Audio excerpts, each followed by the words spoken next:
Mr. Garrison. Okay, thank you, David. Thank you. All right, and I think I will take my mask off. I think it'll be easier to project back there, so I'll go ahead and do that. That's better, right? Yeah. Okay, great. David, could we turn the lights down a little bit? First of all, thank you, David and Rich and Kate and Steve, everyone, for their amazing help and professionalism through this whole process. So that's really appreciated. So what I thought I'd do is just talk about the title a little bit, some of my influences really in the last year or so, because influences are always changing. And then there are those that are like part of my DNA, and then there are those that influenced me more recently. So we'll look at that. And then the show itself. The title, Nothing Left of Time. That comes from a poem called Cadences of Summer by Wallace Stevens. And this line struck me because it just seemed to relate to some of the themes in the exhibition, especially, of course, the idea of time. And I thought of nothing left of time as being either time running out, perhaps for a deadline, a life, the planet, but even time as a measuring device. If there's no one here to remember or to imagine the future, and it's always now, what happens to time in that circumstance? So I'm not sure. If any one of you are in philosophy and would like to send me something, I would love to see what you send. But the poem itself, here's the line from it. It's much longer than this. This is just a small part of it. By Wallace Stevens. And when I saw the title, and then I looked up a little bit of background on Wallace Stevens, I learned that he is one of ours from Reading. He grew up on 5th Street, just right down the road, North 5th Street. And then when I saw that connection and the poem and the title and the show, that's it, Nothing Left of Time. And I thought we could hear his own voice, so here's Wallace Stevens reading his poem. Its trouble and considers. Let's start it from the beginning. Now the mind lays by its trouble and considers. The fidgets of remembrance come to this. This is the last day of the second year, beyond which there is nothing left of time. It comes to this and the imagination's life. Okay, so there he is.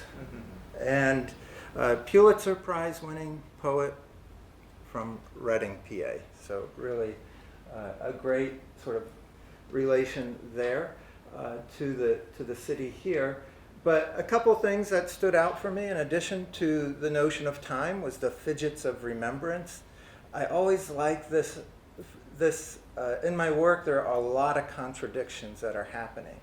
And the idea of applying fidgeting, such as hands, to memory, it's like, oh, that's interesting, because you're taking something intangible and making it tangible by combining these two words. And also in my work, there's a certain amount of fidgeting that takes place. Certainly the raindrops, that's one of the gestures in the raindrops. And also in those cloud pieces that we just saw, the application of those clouds, taking cotton, dipping it in house paint, and molding it onto the surface, there's a kind of fidgeting process of sort of getting it right as well. And that's in addition to scraping and pouring paint and cutting wood and all of the other steps in the process. But definitely that connection of the hand to memory resonated for me. And then the imagination's life, because as I mentioned, without imagining the future, right? There's just something about the work and its association to imagination, even if it's grounded in concept and logic, right? Because there's a certain logic in a lot of the work. It's inverted, it's flipped, and so that's an act of the imagination. And also imagination is a source of hope. If you can't imagine change, then you can't exact change. So we need imagination on a number of different levels. Some of the influences, well, during the pandemic, we couldn't travel quite as far, so I took a trip to Hudson and went to Olana, which is the home and studio of Frederic Church on the left. And very nearby Olana is Thomas Cole's home and studio. And and Thomas Cole was Frederic Church's teacher. So there's this sort of wonderful cycle that happens there. And this was really important for me, this trip, because before this trip, I was thinking, yes, landscape is in the work, but what struck me is they're both very much environmentalists, even though they may not have known it, or they may not have had that term at the time, but they were showing the beauty of the landscape, both to preserve that beauty for future generations, but also as a warning that this is what's at stake with industrialization. This is what we might lose as modernization takes hold of the country. And for those of you looking for a road trip, it's only 3 hours from here, definitely worth it. You can see it's a beautiful site, a beautiful place to visit. Kinderhook is right nearby. If you want something more cutting edge, there's the Jack Shaman Satellite Gallery. So definitely check all that out because it's really a great trip. All right. Now, this is what really, when I was at Thomas Cole's house, they had an actor reading this essay, and these lines really stood out for me. I cannot but express my sorrow that the beauty of such landscapes are quickly passing away.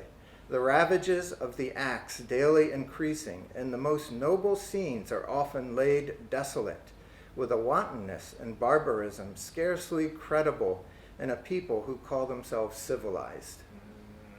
Really important words. And again, there's that contradiction. In this case, Thomas Cole linking barbarism to civilization. And we can think of examples throughout history where those two collide, whether it be in war or the way people are treated, or in this case, the destruction of landscape. Another artist who had caught my attention was Henry Osawa Tanner. And this was just in a book, this image, but this image really, again, captured my imagination, and I saw a relationship to my show, or to my thinking with this piece. And also, if you're at the Philadelphia Museum, look for his Annunciation there. It's an absolutely gorgeous painting with an incredible light source. So look for that. And one of the things, again, he has a kind of local connection. He's the first black student at the Pennsylvania Academy of Fine Arts, and he was a student there from 1879 to 1885. So not only does he have a strong vision as a painter and an artist, but he was breaking barriers in the 19th century. So I think that's really cool as well. Why this painting connected for me was, first of all, there's an incredible sort of modernism embedded into it. I could see elements of Clifford Still in the application of the paint, or even Rothko, so you have some of that happening.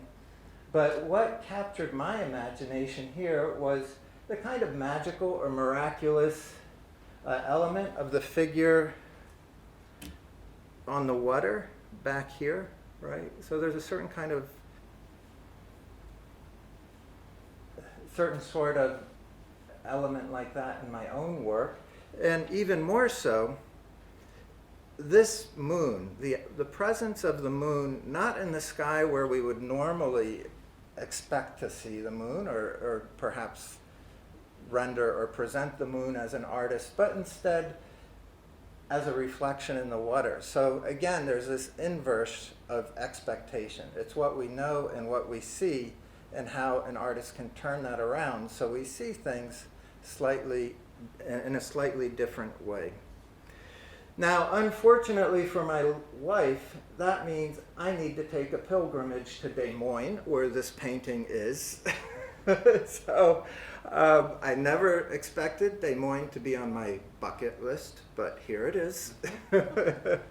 And so we have Mali, Spain, Des Moines. Okay. But I will, because as you sort of get invested more and more and art becomes more central to your life, you're going to take these pilgrimages to see falling water outside of Pittsburgh, to go to Olana, definitely museums and exhibitions. It's just part of being an artist. The last example of influences are the Gardens of Versailles by André Lenotre. And he was enlisted by Louis XIV in 1661 to design these gardens. And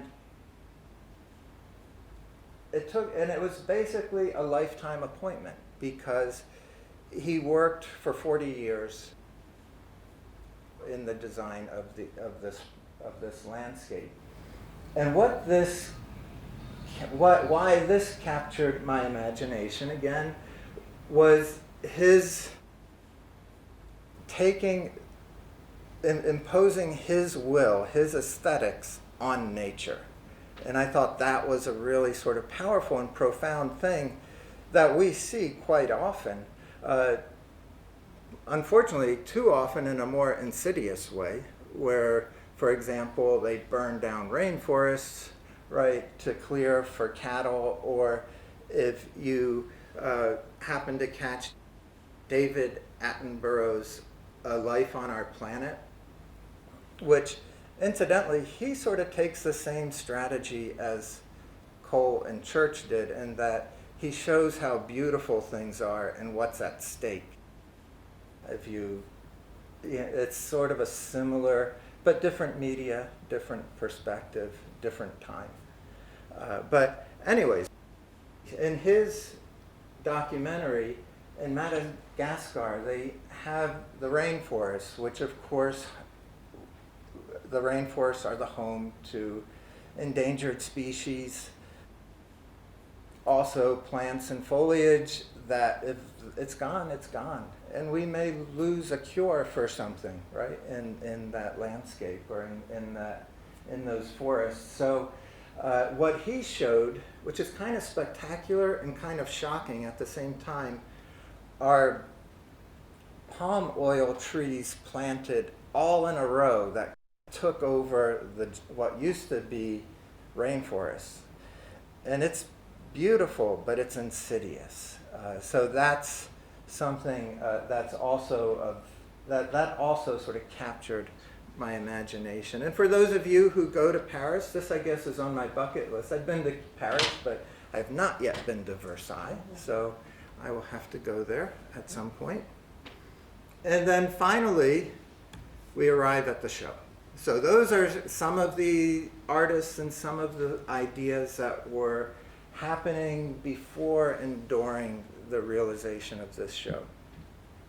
Now we know the show has an element of time in it. One of which is, as you walk through it, if you start on the left and walk to the right, you move from day to night. So there's this compression of time in the space itself held by architecture.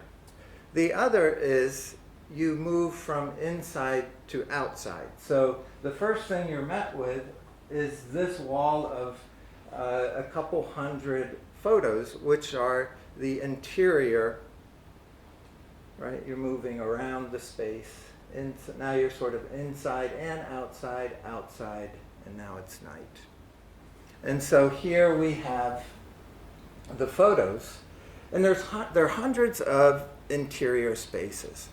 And these photos, if you look closely, they're empty rooms. And the way I capture these photos is I go into public chat rooms, and it's important that they be public spaces and not a private conversation. And they're people who put themselves out there, and I guess they're trying to be influencers or meet people or something, but they're just out there in sort of a public way and just in a very informal way. And if they step away from the camera, I take a screenshot. So you have this really interesting relationship between public and private. And some people are really uncomfortable with this piece.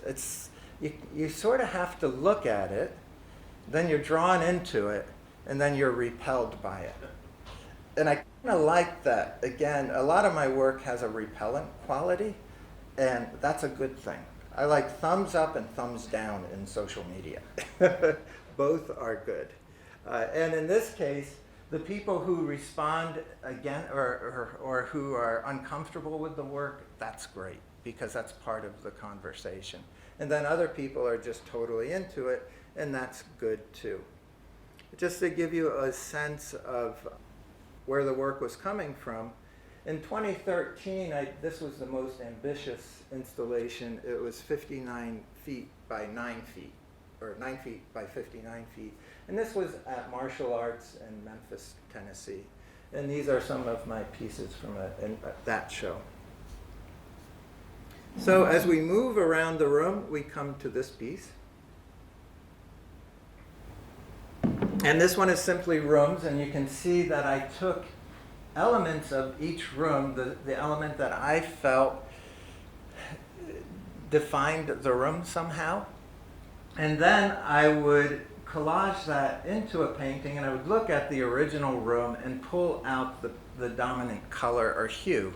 So there are things that are happening. So it's this combination of technology in the hand. And I'm very much a digital nomad. I grew up analog, listening to vinyl, and then when technology came on board, I got really excited about that, and that became sort of a major part of my work. And now I'm at a place where the two just fold together. And I'm very comfortable moving between one media and the next. And then here's an example of a detail of the piece. And yeah, you can see I can pick up some of the red from the chair, some of the pink from the Wizard of Oz shelf there. So things kind of, so the photo is in conversation with the painting. This is another one of those pieces that's a little bit uncomfortable, I guess, would be another one. This is called Quarantine. I made it while in quarantine. And it consists of, as you can see, Astro turf, a fishing pole, and PVC pipe. And basically, we're in quarantine. It's 1, 2, 3, 6, 7 months. We can't go anywhere. What do you want to do if you want to go outside and do something in the outdoors? Well, how about fish in the septic tank? Okay, so that was the gag, really, as an entry into the piece. Other people have read it as someone fishing at a golf course, which I kind of like as well, because if it were a golf course, the pipe comes up out of the ground, so it's a really frustrating place to be. And I think frustration was a central feeling with the quarantine, with the initial sort of gag to bring one into the work, and then also with this other interpretation as a kind of golf course. Now,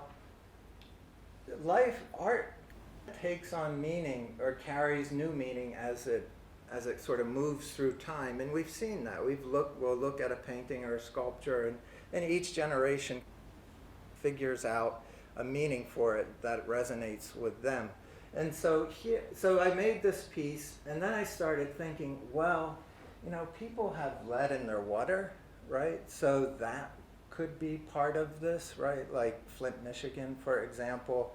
And then there's someone named Catherine Coleman Flowers, who's currently a White House advisor, and she has made it her mission to bring decent septic sanitation to poor communities around the country, because there are a number of communities where they don't have proper septic systems, and they literally flush the toilet, and I know it's not easy to talk about, and it just goes into the backyard. So she's trying to correct that, and and I think all of that starts to inform this work. As you move around the room, you come to this piece, and this is a cast cement, and inside the cast cement is a transparency, a digital print. Behind the transparency is a painting, and then floating in the middle is a bird's nest. And the paint behind the transparency is done so that the color is more saturated, more toxic. It just gives it an extra kick. The bird's nest is kind of interesting in that my mother gave me that bird's nest about 20 years ago. She gave me a box, and in the box were some bones, including a bird's skull, and this little nest, and I'm like, yes, you really know me. Because, I thought that was a really thoughtful gift. She knew I'm quirky, and it just was perfect. I didn't know what I'd do with those things when she gave them to me, but I put the nest next to my stereo in the studio, and there it sat literally for 20 years. It would move from studio to studio, but it was always there.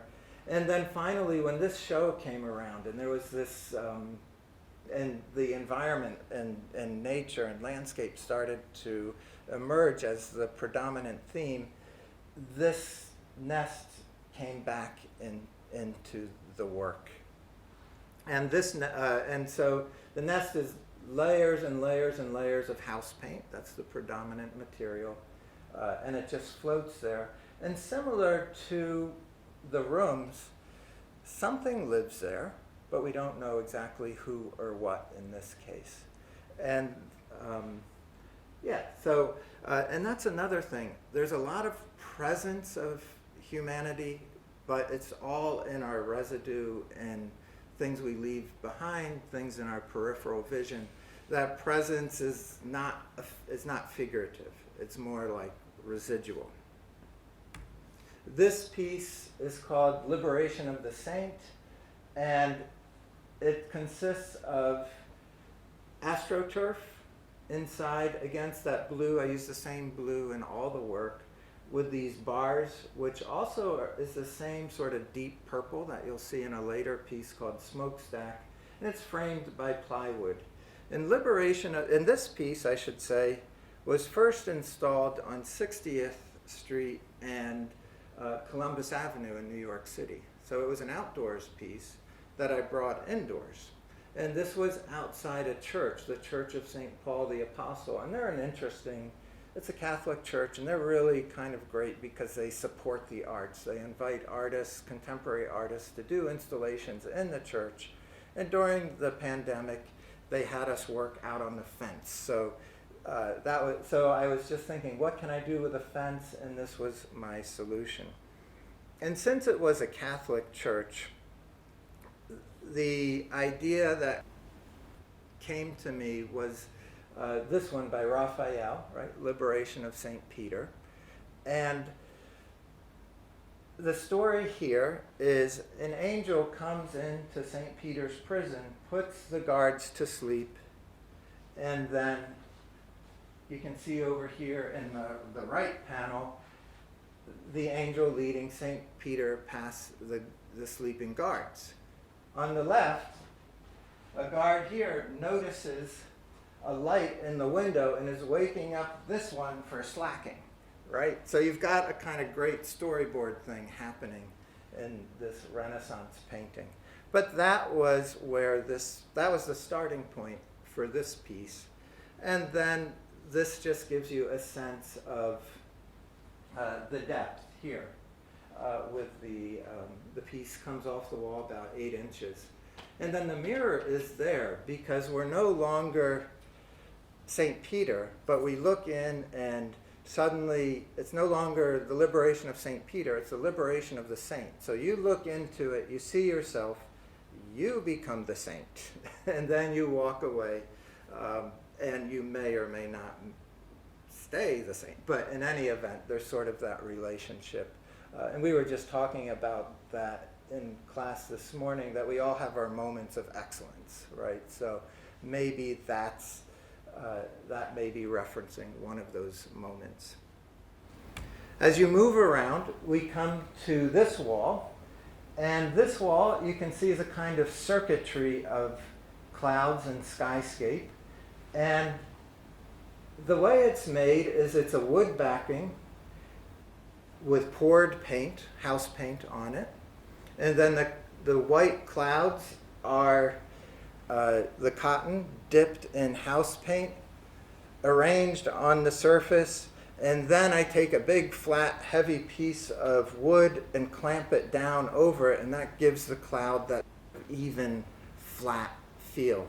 It also, even though this is all very hands-on, I feel like it's really influenced by vector and vector art, because everything's kind of hard edge, and it has almost a game-like quality or cartoon-like quality, which you see in some of that work.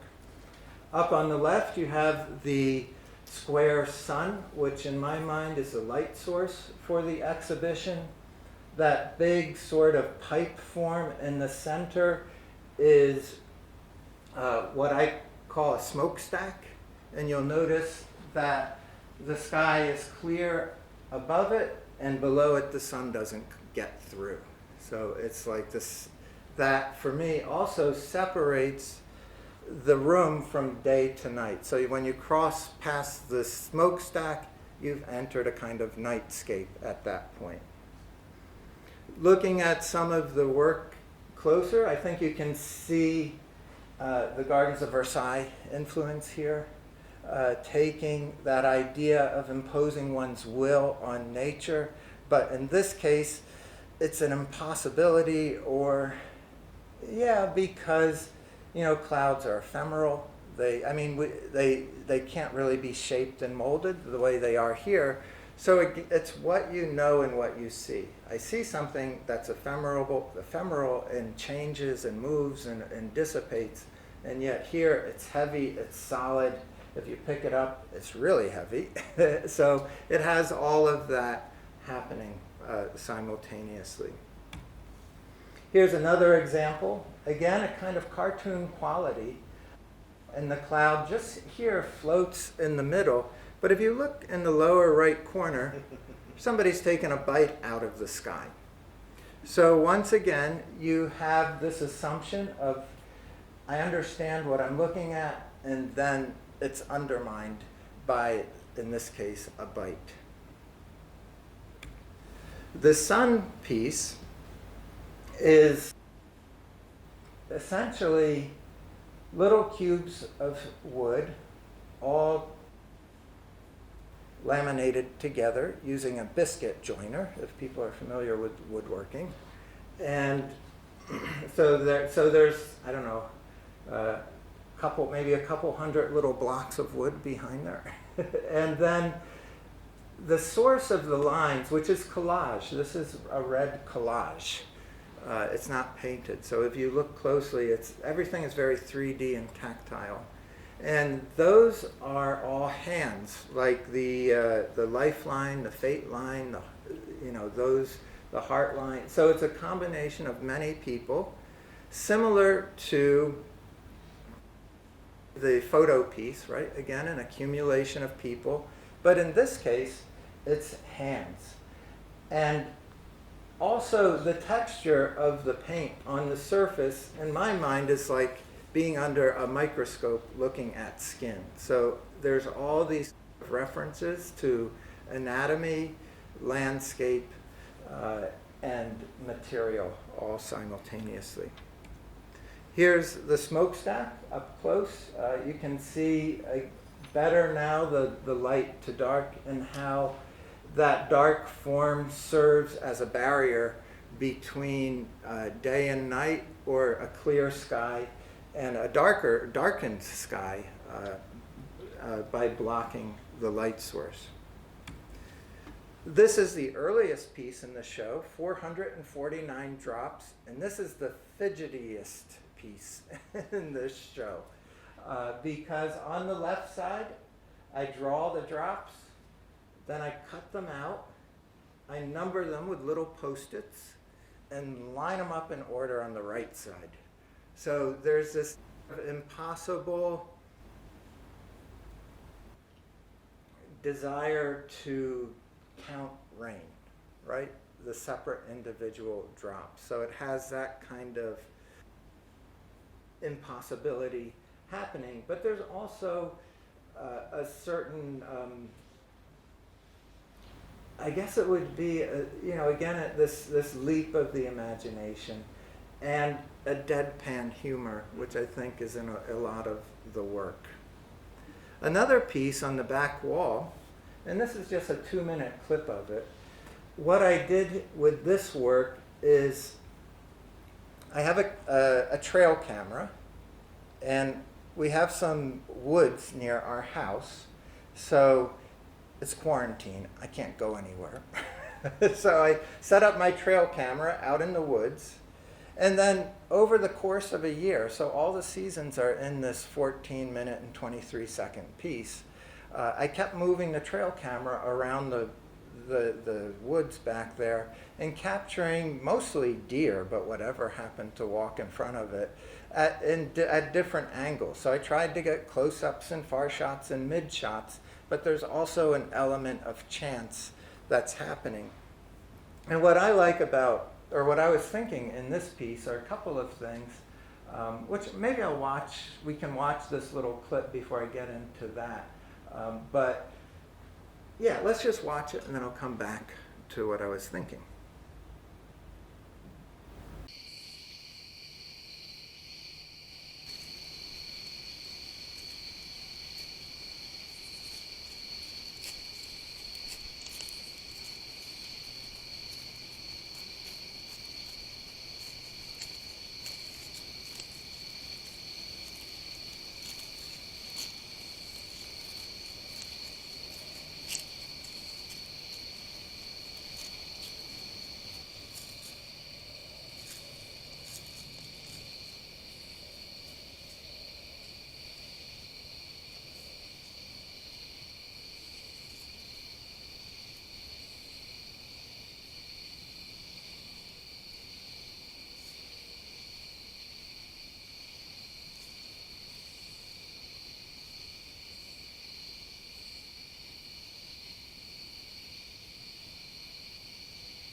Okay, so that's a little sample. If you want to see more, especially through the winter, it gets really interesting if you're patient and go into your sort of meditative sort of space. But basically what I'm doing is I'm compressing time once again, because all these are captured at different times, and then I'm also choreographing time in that I isolate the deer, because the camera captures the whole scene, so there's an effect where you can apply the circle. And then I just move these elements around until there's a choreography or composition that happens in time. And there's a certain relationship also that happens between them. For example, let's see, right, these two, notice this one over here, and then one walks away, and then as the other one walks away, the buck moves its foot, right, in response to the circle. So a lot of really subtle little moments if you want to take the time with that piece. This piece, again, the back wall had a number of circles, which I didn't see. That was one of those things that emerged unexpectedly. But when I saw that, I started looking up circles and finding religious significance and mechanical significance. And I'm like, maybe. But for me, it's really a way of focusing or a portal, perhaps. That's kind of where I'm coming from with the circle. This is a digital print. It's up high, so you have to kind of look up at it inside the gallery. And it's a combination of two things. That's a hand print, again, on the background. And in the center is what might be the pupil, right? Is looking up into the woods, or into the trees, a kind of worm's eye view at the landscape. So you have this combination of anatomy and landscape again, anatomy being the eye and being the hand, and of course landscape being that point of view, perhaps reflected in the eye. Here we have Astro. This piece consists again of a circle or a portal, and you just heard me say worm's eye view, and that's a photographic term. When you take that really exaggerated perspective shot straight up into trees, for example, but I wanted to take it more literally as what is a worm's view. So I created a window in the grass, in this case astroturf, and looking back at our worm is Astro the horse, which is a toy horse, right? And there's this relationship, and also a romanticism, I think, in the way it's photographed and layered and some of the effects that are applied. And also, for those of you who know Photoshop, Astro was frowning. I used the liquefy tool to give him a little bit of a smile. Very subtle, but those things make a big difference. And so once again, you have this, in this case, a worm's eye view, and this collision of nature with something that's artificial, right? So there's a lot of sort of artificiality throughout the work. And then the final piece in the show is this one. It's called Daybreak, and this is the transition from day to night. And so once again, you have the same blue that we saw in the skies, that we saw in Liberation of the Saint, and it's juxtaposed to these bars, which again reference Liberation of the Saint. And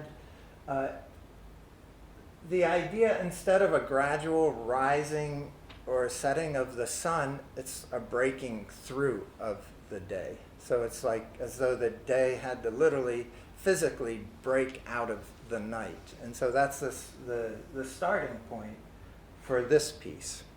And then you can see, just as a reminder, how they all looked on the wall in conversation with one another. And that's something that I'm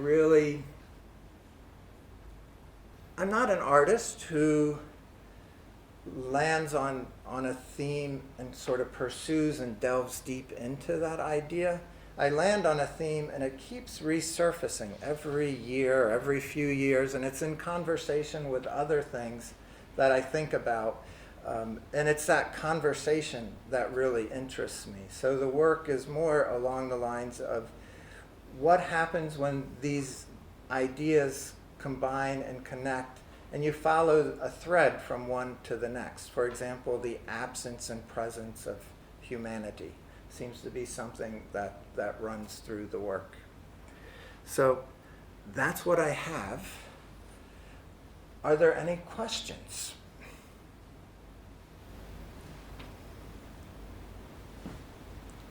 Yes. Going back to the screenshots, the Mm-hmm. first piece that you spoke about, how do you kind of come to kind of that observation? Like, can you talk a little bit about that, and also kind of the second part of the question is, how long would you say in general? You said some of the people who were in the frame stepped away or out of frame of camera. How long would some of those periods be? Like seconds? Some of them be like hours? Per se? Well, I don't know, because as soon as I see the empty room, I just grab it and keep going. I'm not that interested in what they're saying. I'm only interested in their background. so I'm just clicking. And for example, when in the Memphis installation, where's that one? Yeah, with over 4,000 photos, it just was a year of clicking. And so it's just that. It's just a process. What brought you to start to make this observation? I think what it was, I'm trying to think back to the moment. I guess I was sort of, it was a time when these rooms, like Periscope might be one of those sites, if people are familiar. There was like some buzz around that app. So I'm clicking through the app, and there's an empty room, and then I saw another empty room, and then I'm like, that's more interesting than the people to me. Because there was something about what they surrounded themselves with that had both specificity and openness that was interesting. Yeah, and I guess I'll show you this since you asked about this piece. Here's the Photoshop file for it. So each row, so for example, this is row 15A, so 15A would be to here, and that would be 15B, right? And so the whole thing is, it may look intuitive, but it's completely planned.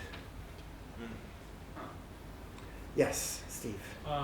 Would you say that the windows with the worm's eye view and the window and all that, would you say that's a progression of those images from the first piece? Looking at it as a window into someone's room versus the worm's eye view kind of thing? Would that be a progression that you'd see, in your opinion? Yeah, I haven't exactly made that connection, but I guess I do see it now that you point it out, so I appreciate that. Yeah, it makes a lot of sense, because in this, and even the piece with the deer, there's kind of a rear window thing going on, right? And for me, I think that there's something about sort of being the outsider looking in, right? That's very much a part of it as well. But yeah, absolutely. Thanks. Yeah, David. The round digital piece that you have, the digital print, Mm-hmm. black and white, is that referencing then with the placement on the black wall? Is that referencing the moon just as you have the sun as the light source? Yes. Okay. Yes. Thank you. Yes. So, I visited your exhibition earlier, right? Mm-hmm. And when I first stepped in, I noticed like all the colors and the clouds, and it just reminded me of like whimsicalness. Like I thought of like Dr. Seuss and like the Please Touch Museum. Like Mm-hmm. I kind of got like a more like friendly and vibrant vibe from like all the colors and the different imagination and like Mhm. the fishing rod. And, well, I saw it as a fishing rod on the golf course as well. I Mhm. thought it was like a fishing hole. So Okay. it's just like the imagination of things that don't typically go together. You know, Mhm. square, sky, imagination. That's the Mhm. vibe I got from it. And my fellow classmates kind of thought about like life and nature coming together in a way. Like you have nature on the other side, and then you have life. So it's like life and nature, like what you say, in conversation with each other. Mm-hmm. Yeah, those are wonderful observations. Thank you. I appreciate that. And yeah, there's definitely an element of humor. And also, even though some of the ideas may come from sort of a heavy place. There's a whimsical approach to it. And stepping back to, for example, Church and Thomas Cole, the way they would bring you into their ideas was through beauty, right? Or David Attenborough. I think in my work, it's that sense of humor, that deadpan humor. And maybe if you enter it through a gag or just, a smile, there's a moment of pause and a moment of revelation, and then, like most humor, or humor in general, I'll say it this way, Charlie Chaplin said it best. Comedy is compensation in misfortune, right? So it's kind of like that. It gives you an entrance through humor, and then there's another layer of meaning. And you can think of any number of stand-up comedies or comics, right? And what they present themselves, and they're so vulnerable, and they're in front of an audience, and they're talking about their most personal experiences. Richard Pryor talking about, surviving his addictions and things like that. So there's just something really, I think comedy has that power to kind of get at deeper issues without people throwing up their defenses. Yeah. I love your use of Thomas Cole as a touchstone.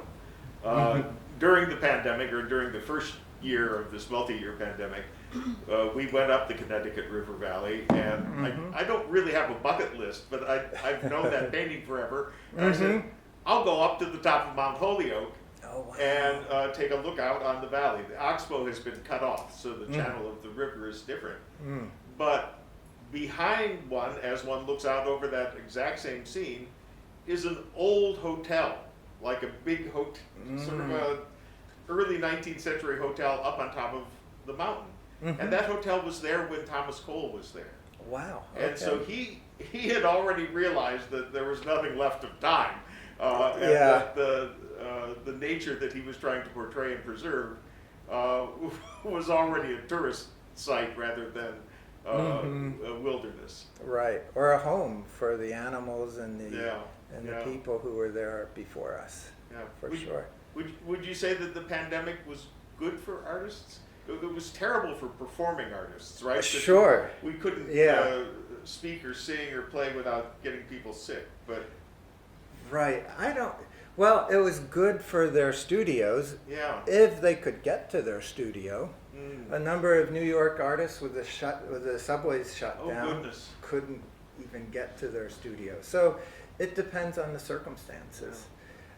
Not good for exhibiting, but it reminds me of a little cartoon that came through my Facebook feed, and there's a picture of an artist at his, in this case, easel, and it says during the pandemic, and there's a picture of the artist at the same picture after the pandemic. So it's like, this is what we do all the time. Yeah. Anybody else? Okay. Well, thank you, everybody. I really appreciate everybody being here. Okay.